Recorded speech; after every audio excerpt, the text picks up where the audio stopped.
നെയ്യാറ്റിൻകരയിൽ തുഷാർ ഗാന്ധിയെ തടഞ്ഞ RSS നടപടിയിൽ വ്യാപക പ്രതിഷേധം. ക്രിമിനൽ സംഘത്തെ അറസ്റ്റ് ചെയ്യണമെന്ന് ഡിവൈഎഫ്ഐ.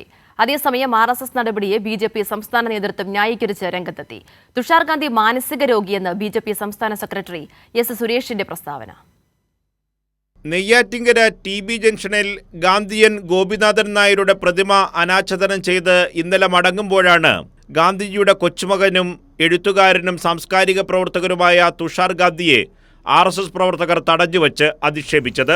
നെയ്യാറ്റിൻകര മുനിസിപ്പാലിറ്റിയിലെ BJP കൗൺസിലർ മഹേഷിന്റെ നേതൃത്വത്തിലായിരുന്നു അതിക്രമം നടന്നത്. രാജ്യത്തിന്റെ ആത്മാവിന് ക്യാൻസർ ബാധിച്ചിരിക്കുന്നുവെന്നും സംഘപരിവാറാണ് ക്യാൻസർ പടർത്തുന്നതെന്നുമുള്ള തുഷാർ ഗാന്ധിയുടെ പരാമർശത്തിലാണ് RSSന്റെ പ്രകോപനം.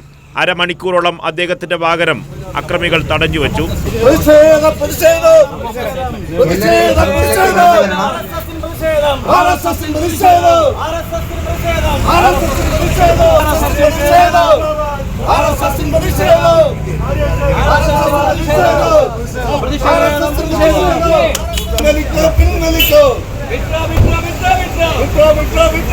കടുത്ത പ്രതിഷേധമുണ്ടായിട്ടും തുഷാർ ഗാന്ധി പിൻവാങ്ങിയില്ല.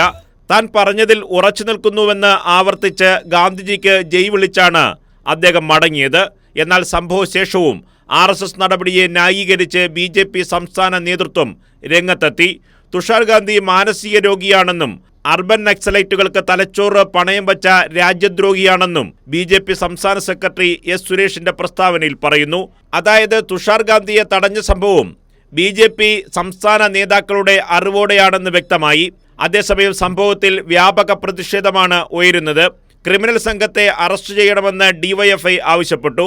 ഉത്തരേന്ത്യയിലെ രീതി ഇവിടെ നടപ്പാക്കാൻ ശ്രമിച്ചാൽ ശക്തമായി പ്രതിരോധിക്കുമെന്നും DYFI ജില്ലാ സെക്രട്ടറി ഡോക്ടർ ഷിജു ഖാനും പ്രസിഡന്റ് V അനൂപും പറഞ്ഞു. കൈരളി ന്യൂസ്, തിരുവനന്തപുരം.